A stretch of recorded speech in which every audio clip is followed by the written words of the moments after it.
The topic for today, unlocking upstairs, and my subject of access to existing and historic urban buildings.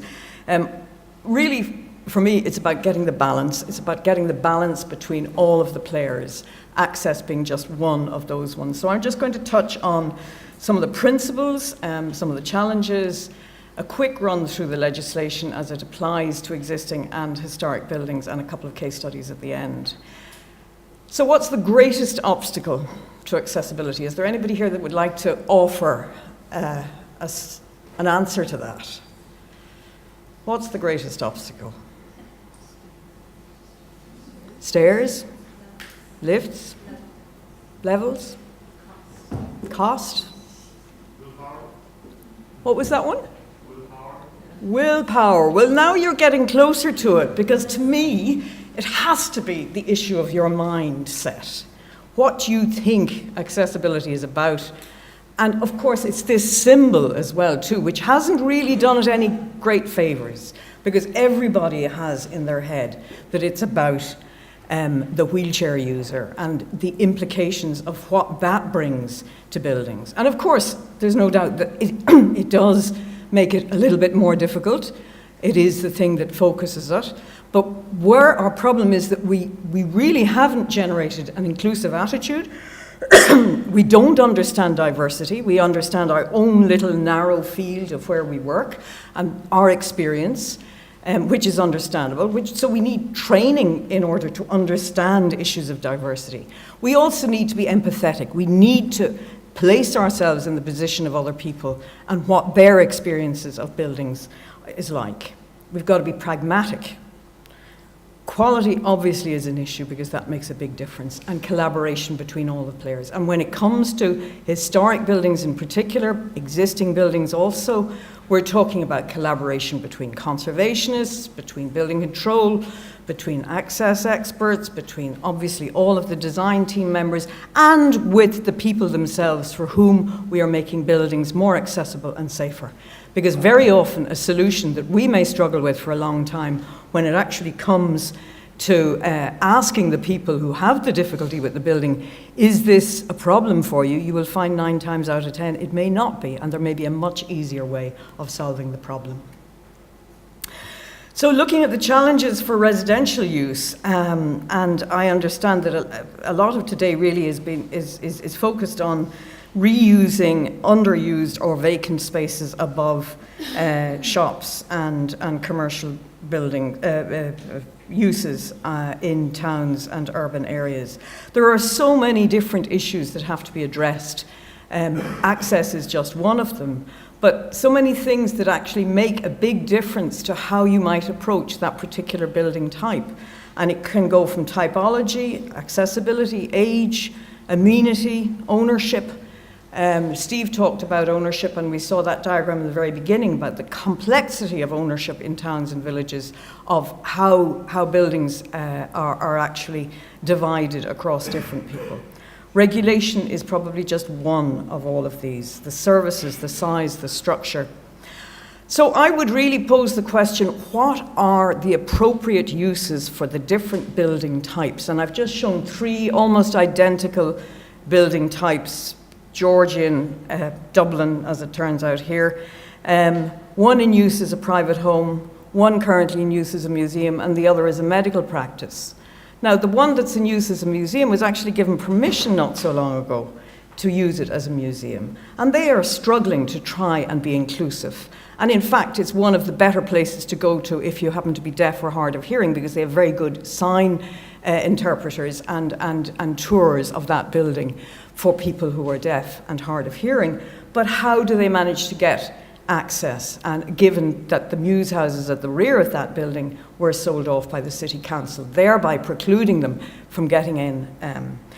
The private home, I believe people have the right to choose, and they can choose just the extent to which they need to make their buildings accessible, although housing stock is part of the nation's building stock, so it's not entirely up to us as individuals to make that choice. And buildings like Georgian buildings, which are in use as medical practices and have been for many years, now beginning to change, that's a huge issue for people with disabilities when they're trying to actually access a consultant or a doctor. I know that part of this move to actually change the upper floors back into residential use is to do with demographics, it's to do with aging, it's to do with getting people, older people, back into towns and villages and urban areas where they're closer to services. But what do older people actually want? And when you look at the research that was done a couple of years ago, the Housing for Older People Thinking Ahead by Amorach, and the Housing Agency and Isaac's collaboration on that, you'll find that people almost universally want to age within their own community. They don't want to move. So if they're not already living in an urban area, the chances are you're not likely to get them to move in. They want independence. They want access to transport and amenities, and of course they will have that. They want access to services, and they want security. But there's also other things that they want. They want access to green space, to private open space. They want to be able to socialize, exercise. They want well-designed homes which are accessible, adaptable, flexible. They need space. As you grow older, it's not necessarily that you will need less space. Quite often, you need more space. Your house begins to fill up with the extra bits and pieces, aids and other equipment that you need to grow old in your own home. You need space for carers. Having a single bedroom unit as you get older is very often not the answer. You obviously have to get better use of your bathrooms, toilets. You want low maintenance. You can no longer afford to maintain the building. You want to make it affordable because you have less and less disposable income. And you want the choice, ultimately. So there are many, many physical barriers to access, and not least of all, topography. Other historic features may create those barriers, but are those barriers actually a reality? And I would say that in places like this is Castle Townsend, which you'll all know, steeply sloping in parts, or even indeed within Cork City itself, areas around Patrick's Hill, St. Angela's College, what are the things that make people stick to those areas even though they may have difficulty? And it's the power of community, and I think you spoke about that too, Pat. And I think really community is a huge issue in terms of access. I just thought I'd highlight, in terms of trying to think what is appropriate use for the upper floors, I just wanted to highlight just one building that I'm familiar with, and that is the hub, the Ludgate hub in Skibbereen. And many of you will probably be familiar with that building. It was originally a cinema, it then became a bakery, and now it's a digital hub, having lain vacant for a number of years. And it's been an example to the whole country. People are coming not just from around Ireland, but from abroad as well, to see how successful this digital hub is working within an urban or town centre environment, attracting people who want to live there. And part of the reason our upper floors are vacant, of course, is because of the change in the way in which we work, because of the changes with IT and digital technology. And to bring that sort of thing back into the centre of an urban area that allows people to live closely by, and also is of a sufficient scale to have extra facilities, such as lifts in a two-storey building, even though it is still a very modest building. There are 75 co-workers, they have a 1 gigabyte connection, and their aim is to indirectly create 1,000 jobs by 2020. This is sustainability, and this is the kind of place that we need to be working towards in terms of the kinds of things we need to be thinking about. So are these buildings actually suitable for residential use? I would say yes, of course they are, but in relatively speaking limited circumstances. I think they're great for students, I think they're great for young people or people in transit that may be a number of years there. They may be good for some older people, but not as a blanket solution, good for short-term rental, and you won't find local authorities taking them on, or even housing associations. So you're into the private sector, they're going to have to be privately managed and privately developed. I think the jury is possibly out in terms of how well this initiative is going to work. If we look at what has happened in the UK, who are just a couple of years ahead of us, if even that much, in terms of the way in which, not the UK, I should say in England, the way in which they have allowed permitted development rights, both under planning and building regulation, a bit like ourselves, to actually now come out of the control sector and be relatively uncontrolled.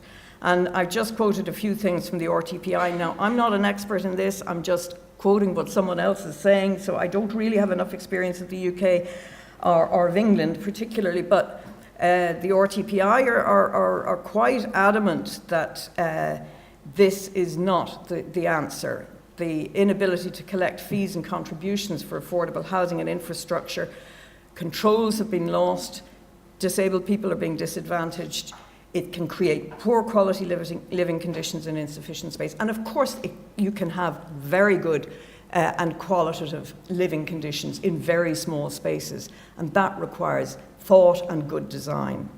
Their view is that it's a short-term measure that neither helps declining high streets nor delivers quality housing. So now just to cover a little bit of the sort of more boring aspect of things in terms of what does Part M actually apply to. In relation to extensions to existing buildings, you've got to be able to approach, and many of you will already know this, but just for those that may not be familiar with it, you've got to be able to approach and access the extension either independently or via an existing entrance. You need to have accessible sanitary facilities. They can be either in the extension or they can be in the existing building. It applies to material alterations of existing buildings. And as again, referring to Pat, the building mustn't be any less compliant, including the approach and the parking, following the material alteration. And it's not necessary to upgrade the existing access except if the entrance is being materially altered. But what is relevant here is that Part M, anything that impacts on the access or use of a building is a material alteration. And that happened in the last change to the regulations. So in terms of how it applies to material changes of use, where changes of use apply to the whole building, Part M applies to the whole, including the approach and access, where practicable. And that is the big issue in existing buildings. It's the concept of practicability, and I'll come to that in a moment. So where changes of use apply to part, that part must apply, and the approach into access either independently or through another part, again, where practicable. And it's this collaboration between ourselves and building control that has to be there in order to actually identify practicabilities. And then, of course, material changes of use, and that has changed with the most recent change to the building control regulations. So, determining practicability, do the works have an adverse effect on a protected structure? Could they affect its structural stability? Now that to me, I always laugh when I look at that one, because pretty well everything could affect structural stability, and yet can't we deal nearly always with changes to structural stability? That's what we do on a daily basis. Are there other site constraints? Are parts in different ownership or control? And does the building already satisfy Section 2? Because the technical guidance document is in 3 sections. And therefore would not have to change? Or does a planning condition prohibit modification? And obviously that was inserted at the time in the concept of practicability to allow you as planners to actually impose conditions in the case of actually protecting issues that were materially important to protected structures and historic buildings.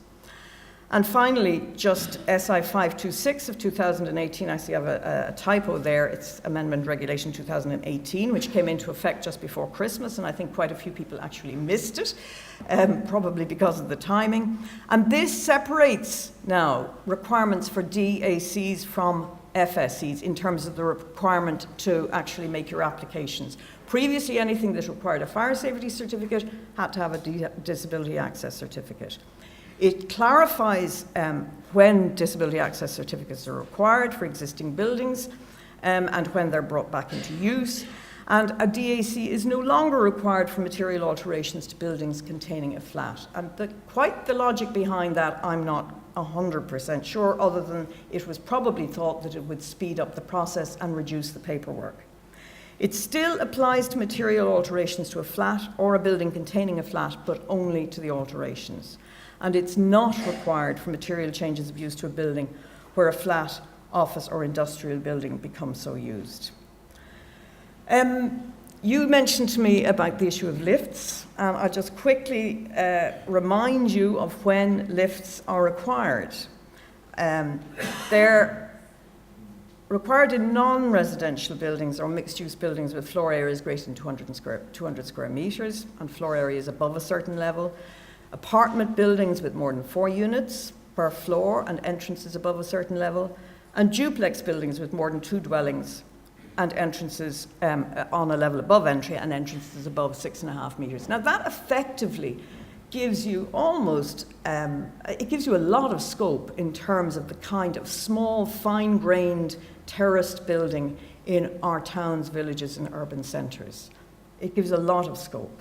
And again, in existing buildings where it's not practicable to install a lift, a lifting platform may be acceptable.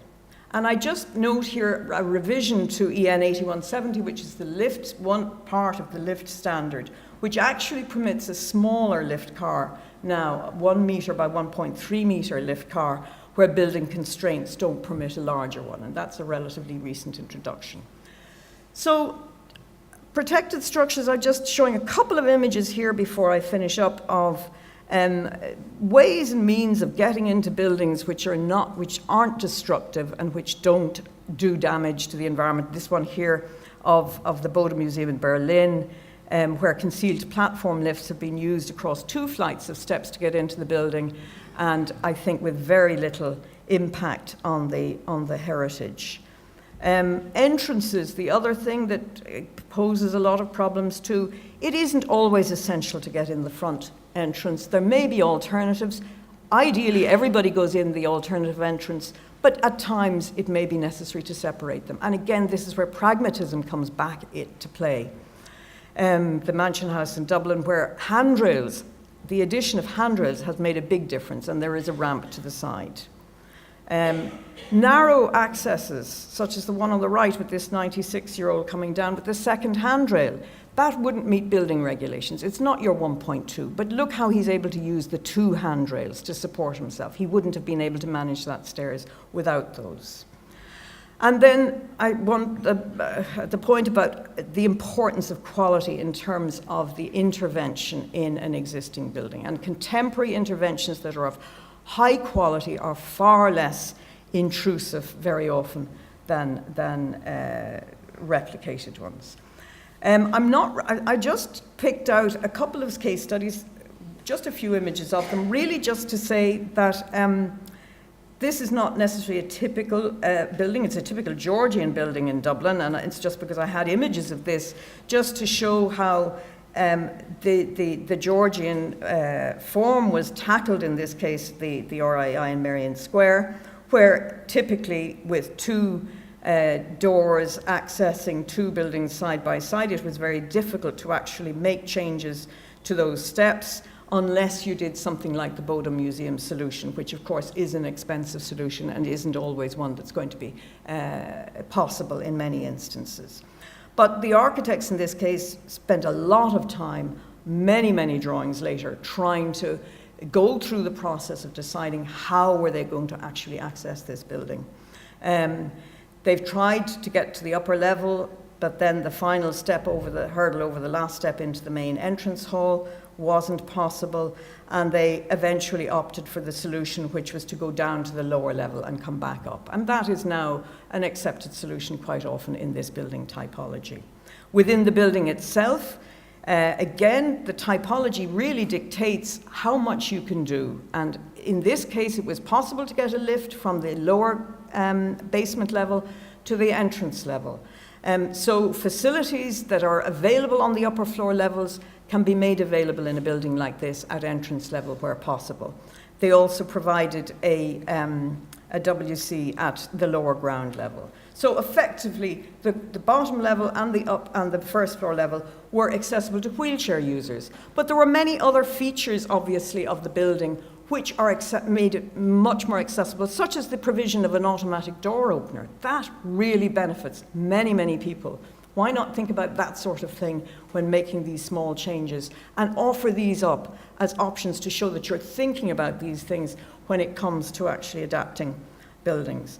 Putting in induction loops at counters. On the right-hand side, the lift coming up from the basement, which is actually only a platform lift. And then, of course, the features in a historic building, such as the wide door openings, architraves, colour, light, and so on, all of which greatly benefit many people with and without disabilities.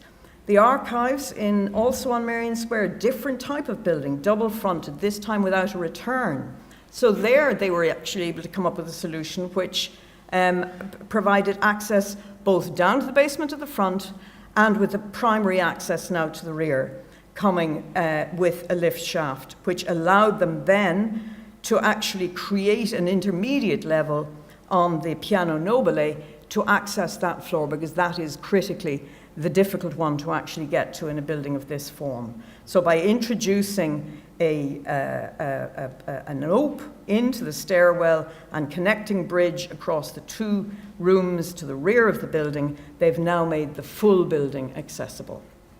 And finally, just to conclude, I just would like to mention this building it's actually in Hasselt, Belgium, which an organisation called Enter has created as a living lab. It's a terraced, equivalent of a terraced townhouse, 3 stories in height, not dissimilar to many of our types of similar buildings, where they were actually in collaboration with the university, gave them this building to experiment to see how could they make a building like this more accessible to people living in towns and urban areas. They were lucky that they had a bit of space to the side, which allowed them to develop a research lab and a demonstration space. But the house itself is actually a demonstration house. It had a stepped entrance.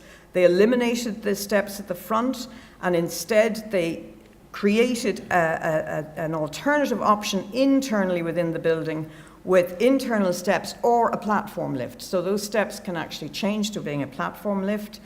They used a ground floor entirely for a wheelchair accessible residential unit.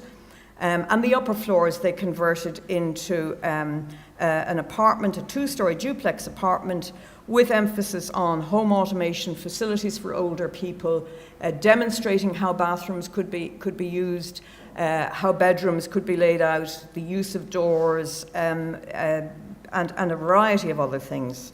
And I think that's the sort of project that it would be just great to have the funding for here, to be able to and have a continuously changing exhibition so people can go and see what they can get in an urban space like this and how they can make it more accessible.